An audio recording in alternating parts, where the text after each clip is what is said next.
बदे हो छलावा। वो क्यों हुआ? 1 मिनट में गायब हो जाते हो। ओ यार मैं ना वो बाहर गया था तो वो आफताब मिल गया।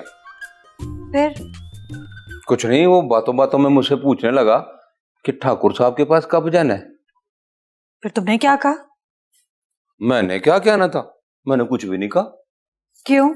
तुमने मुंह पे टेप लगाई हुई थी? ओ यार नब्बो, एक तो तेरी समझ नहीं आती। जब मैं कुछ बोलता हूँ तो बोलती हो कि मुझसे पूछ के बोलना, जब कुछ ना बोलूं तो आगे से कहती है कि मुंह पे टेप लगाए रखी हुई थी। तू मुझे सिर्फ एक बार बता दे कि मैंने करना क्या है।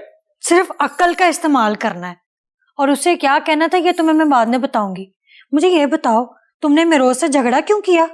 मैंने नहीं किया, उसने किया है।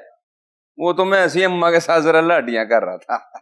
माँ शकरे जाए, इस बुजुर्गी वाली उम्र में लाडियां क्यों आने लगी? ना तो अब अम्मा के साथ लाडियां करने पे भी इतराज है तुझे? मुझे एतराज नहीं है, पर तुम जो अशरफ और मिरोज से उलझ जाते हो ना, मुझे इस बात पे एतराज है। ना तो तेरा मतलब ये है कि कोई भी मुझे कुछ भी कहे मैं आगे से सुनता रहूं? तुमने वो बात तो सुनी होगी कि मुश्किल वक्त पे गधे को बाप बनाना पड़ता है। और ये जो मिरोज है ना, ये अब्बा का चहीता है।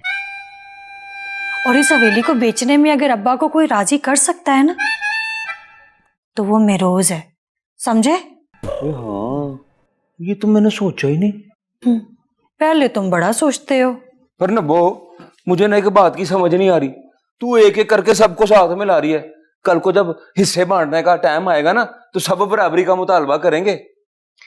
मैंने सुना था कि बाबा बुल्ले शाह ने कहा था कि ये दुनिया एक स्टेज है। खुदा दा नाई नब्बो, और बाबा बुल्ले शाह ने नहीं, ये किसी अंग्रेज ने कहा था। अच्छा चलो, जिसने भी कहा था, मैंने तो समझाने के लिए ये बात की है। मेरे अब्बा कहते थे कि ये दुनिया ना स्टेज है, यहाँ पे हर किसी का ना अपना अपना किरदार है, एक रोल है, आता है और चले जाता है। तो हमने भी सबको अपने साथ मिला के चलना है। जब हमारा काम हो जाएगा, सबको ठुड करा देंगे। कैसा? अरे कैसे? वो तुम ना मेरे पे छोड़ दो। अभी एक काम कर, तू जाके ना मसालेदार निहारी बनवा के ला। मैंने तेरी और ना मिरोज की सुलह करानी है। अरे वाह नब्बो वाह। वैसे ना बुढ़ी होवे ना ते तेरे वर्गी होवे, रज के सोनी ते रज के अकलमंद है।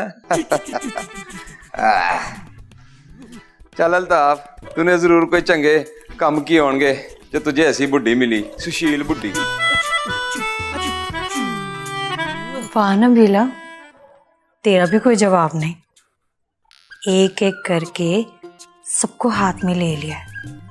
इससे हवेली बेचने में भी मदद मिलेगी और रजिया के लिए भी मैदान साफ कर दिया है। इसे कहते हैं एक तीर से 2 शिकार।